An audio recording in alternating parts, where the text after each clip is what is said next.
की धाम है जहां पर सबका लेवल बराबर है, कोई ऊंचा नहीं कोई नीचा नहीं है। इसलिए उसको शंकर भगवान को अगर दक्ष प्रजापति ने भेजा तो शमशान में भेजा, और शमशान कोई साधारण स्थान नहीं है, जहां सबका शान सम हो, जहां सबकी शान समता में हो, कोई ऊंचा नहीं कोई नीचा नहीं, कोई अमीर नहीं कोई गरीब नहीं, जहां सबकी शान सम है उसी का नाम शमशान है। वही शिव का धाम है, वही शंकर का धाम। कोई साधारण सी भूमि नहीं है हमारा।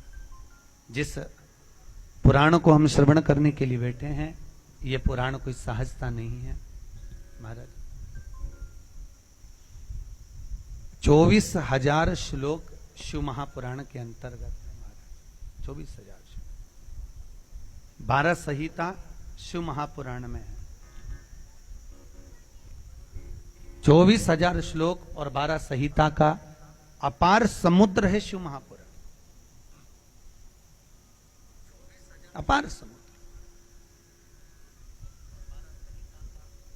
और ये तो भगवान ने जो प्याले दिए हैं, इससे शिव महापुराण को श्रवण करना, शिव का रसास्वादन ग्रहण करना है। जो भगवान ने प्रदान किए हैं करना। शास्त्र कहता है 24 घंटे भगवान का भजन करो। मनुष्य की देह मिली है और बड़ी मुश्किल से मिली है।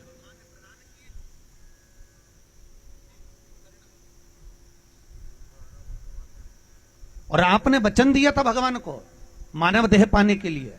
मां के गर्भ में जब उल्टे लटके हुए थे, दोनों मुष्टिकाएं बंद थी, और भगवान से प्रार्थना करी, हे भोलेनाथ, हे विश्वनाथ, हे करुणा सागर, हे नारायण, हे राम, हे पांडुरंगा, हे हरि विठ्ठल, हमें मां के गर्भ से बाहर निकाल दे, हम तेरा भजन करेंगे। गर्भ से बाहर निकाल, हम भजन करेंगे, भजन करेंगे, भजन करेंगे। और जैसे ही मां के गर्भ से बाहर निकला, हम तो भोजन करेंगे, भोजन करेंगे, भोजन करेंगे। भजन गायब हो गया और भोजन चालू हो गया। 3 बार भोजन, भजन 1 बार, और उसमें भी उलझन आती है बार बार। थोड़ी देर भगवान का नाम लेने बैठ जाओ, थोड़ी देर भजन करने बैठ जाओ, थोड़ी देर भगवान का संकीर्तन करने बैठ जाओ, थोड़ी देर माला लेकर बैठ जाओ, उतनी देर में तो सारे काम हो जाते हैं महाराज। उतनी देर में भोजन करने बैठोगे तब कोई नहीं आएगा, पर भजन करने बैठोगे तब परेशानी तो आएगी।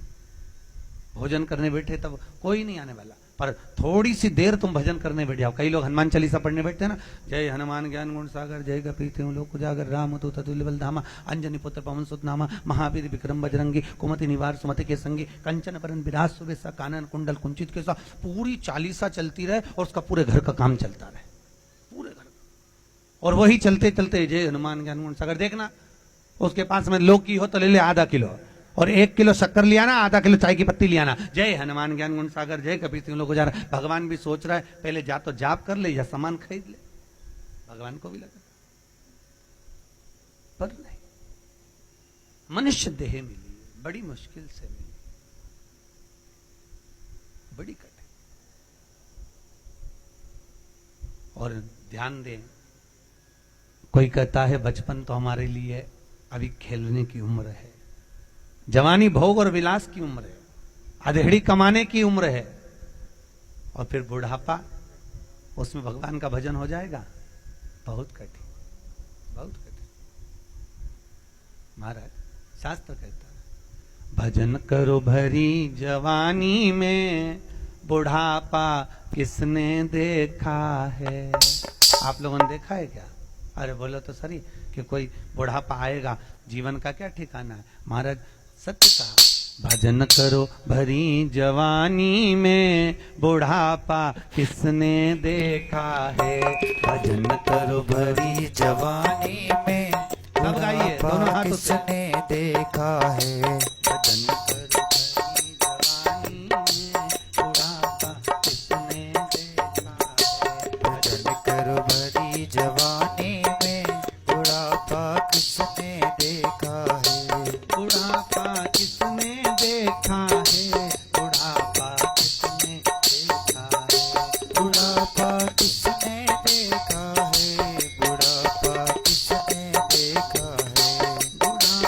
किसने देखा है, बुढ़ापा किसने देखा है। बुढ़ापा किसने देखा है। बुढ़ापा किसने देखा है। भजन करो भरी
देखा हर है। हर महादेव भगवान शिव की कथा कहती है महाराज। बचपन खेल में खोया, जवानी नींद भर सोया, बुढ़ापा देख कर रोया, सिराने मौत हंसती है। बड़ा कठिन है बचपन का। मनुष्य की जो देह मिली है वो भगवान के भजन के लिए मिली। मानव शरीर प्राप्त ही इसलिए हुआ है कि हम भगवान का भजन करें, हम भगवान का स्मरण करें, और मानव शरीर ही मिला इसलिए। महाराज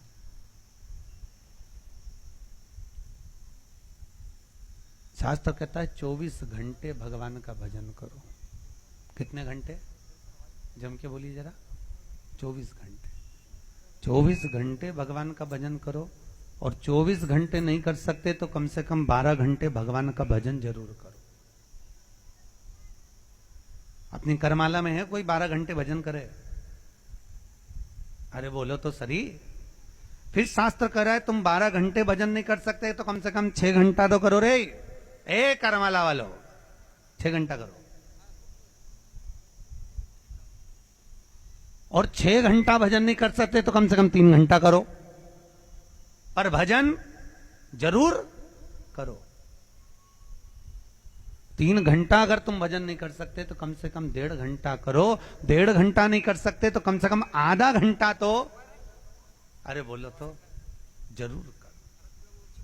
और शिव महापुराण की कथा कहती है अगर आधा घंटा भजन नहीं कर सकते तो 15 मिनट करो, और भजन जरूर करो। 15 मिनट नहीं कर सकते तो 5 मिनट करो, 5 मिनट नहीं कर सकते तो 2 मिनट करो, 2 मिनट नहीं कर सकते तो 1 मिनट करो, और 1 मिनट भी नहीं कर सकते तो चुल्लू भर पानी में डूब मरो। उसके सिवाय कोई साधन है ही नहीं। 24 घंटा परमात्मा ने दिया, और वो भी भजन के लिए दिया कि तुम भजन करो, स्मरण करो, पुण्य करो, नाम जाप करो, कीर्तन करो, नाम स्मरण करो। और तुम 1 मिनट भी अगर भगवान के लिए नहीं निकाल सके, 1 मिनट भी तुम परमात्मा को नहीं दे सके, तो तुम्हारा जीवन बेकार है। मानो तो कभी कभी सोचने में आता है चुल्लू भर पानी में डूब मरो, तो इतना बड़ा मनुष्य चुल्लू भर पानी में कैसे डूब के मरे? इसको तो नदी भर के पानी चाहिए, चुल्लू भर पानी में तो डूब के नहीं मर सकता। तो शिव महापुराण की कथा कहती है जिस मनुष्य ने मनुष्य योनि पाने के बाद में भगवान का भजन नहीं करा, पांडुरंगा का स्मरण नहीं करा, हरि विठ्ठल को नहीं जपा, जिसने मनुष्य देह पाने के बाद में शंकर का स्मरण नहीं करा, शिव पर 1 लोटा पानी नहीं चढ़ाया, शंकर का अनुमोदन नहीं करा, शिव का स्मरण नहीं करा, वो मनुष्य एक कीड़े की तरह होता है, और कीड़ा चुल्लू भर पानी में डूब के मर सकता है। वो मनुष्य देह नहीं, वो मानव शरीर नहीं, वो एक कीड़े, और कीड़ा चुल्लू भर पानी में डूब के मर सकता है। मनुष्य देह बड़ा मुश्किल से मिलती है मनुष्य। 84 लाख योनियां काटते काटते काटते काटते तब अंतिम योनि है गौ माता की, और गाय की योनि से छूटने के बाद फिर मनुष्य की देह, तब मानव की योनि है।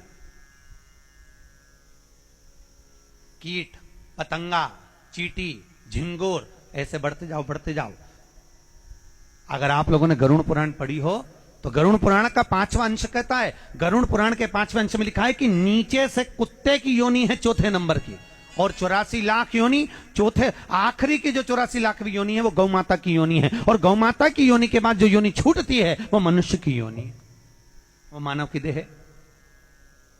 तो जरा विचार करिए कितनी योनियां काटने के बाद अपन मनुष्य योनि में आए। इसलिए श्रीमद् भागवत में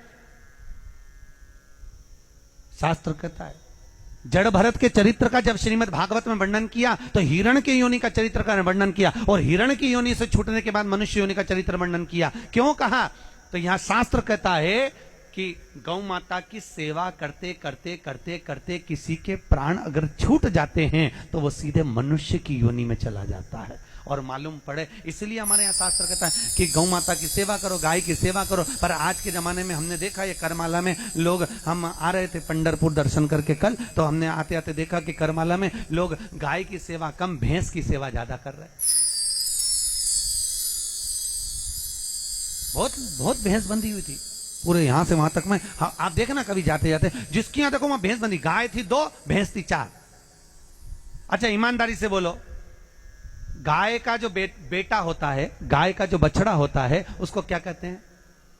जम के बोलो। बेल, बेल को कहते हैं नंदी। नंदी पर कौन बैठता है? जम के बोलो जरा, कौन बैठता है? भगवान शंकर। अब आ जाओ भैंस को, तो भैंस का जो बेटा होता है क्या बोलते हैं उसको? पाड़ा। उस पे कौन बैठता है? यमराज। अब सिफारिश का जमाना है, आज के जमाने में सिफारिश बगैर काम नहीं होता, सिफारिश बगैर एडमिशन नहीं होता, तो सिफारिश बगैर तो नौकरी नहीं मिलती। अब तुमने गौ माता की सेवा करी और गाय की सेवा करते करते करते करते तुम्हारे प्राण छूट गए, तो भगवान शंकर से नंदी कहेगा, भोलेनाथ इसने मेरी मां की बहुत सेवा करी, इसको जरा बैकुंठ तो लिया। और मान लो तुमने भैंस की बहुत सेवा करी, तो भैंस का जो छोरा है ना पाड़ा, वो यमराज से कहेगा, इसने मेरी मां भैंस की बहुत सेवा करी, जरा इसको नरक में तो लिया। अब मर्जी तुम्हारी, तुम गाय की करो, भैंस की करो, तुम्हें जहां जाना हो तुम उसकी करो, मन तुम्हारा। पर निवेदन है, अंतिम बिंदु है गौ माता, अंतिम। इसीलिए शास्त्र कहता है कि गौ माता की सेवा करो रे, सेवा करो तो मेवा मिले रे। गौ माता की सेवा करो, अपने प्राणों को त्याग। और अंतिम बिंदु गाय, और चौथे नंबर की योनि है, वो है कुत्ता की योनि। कौन सी योनि है? जम के बोलो, कुत्ते की। इसीलिए शास्त्र कहता है सुबह सुबह दुनिया के लोग मॉर्निंग वॉक में कुत्ता घुमाने के लिए जाते हैं सुबह सुबह, और मालूम पड़े कुत्ता घुमाते घुमाते और अटैक आ गया, शुगर बढ़ गई, ब्लड प्रेशर बढ़ गया, या एक्सीडेंट हो गया मान लो, और प्राण छूट गए, तो अब तुम्हारे प्राण कुत्ता घुमाते घुमाते छूटे और तुम्हारा ध्यान उस कुत्ते में लगा रहा, तो कुत्ते को ध्यान करते करते अगर मरोगे तो कौन सी योनि मिल गई? अरे बोलो तो, कुत्ता की। अब कुत्ता की योनि चौथे नंबर की, काटते काटते चौथे नंबर की योनि के बाद कुत्ता के बाद बनना पड़ता है जुआ, जो सिर में जू पड़ती है वो बनना पड़ता है, और जू के बाद बनना पड़ता है इल्ली, इल्ली के बाद में जो नदी में नाले में जो काई जम जाती है, उस काई में जो कीड़ा पड़ जाता है, उस कीड़े की योनि, उसके बाद ये योनियां छूटते छूटते छूटते छूटते छूटते छूटते तब मनुष्य की योनि आती, अंतिम योनि है मनुष्य की। महाराज गौ माता की योनि आई, फिर गाय की योनि से छूटे, फिर मनुष्य की देह प्राप्त करी, और उस मनुष्य की देह को प्राप्त कर कर भगवान के भजन में तल्लीन रहे महाराज, भगवान की भक्ति में तल्लीन रहे। मनुष्य बड़ी मुश्किल से मिलती, बड़ी कठिनता से प्राप्त होती है। 84 लाख योनियां काटो तब मानव की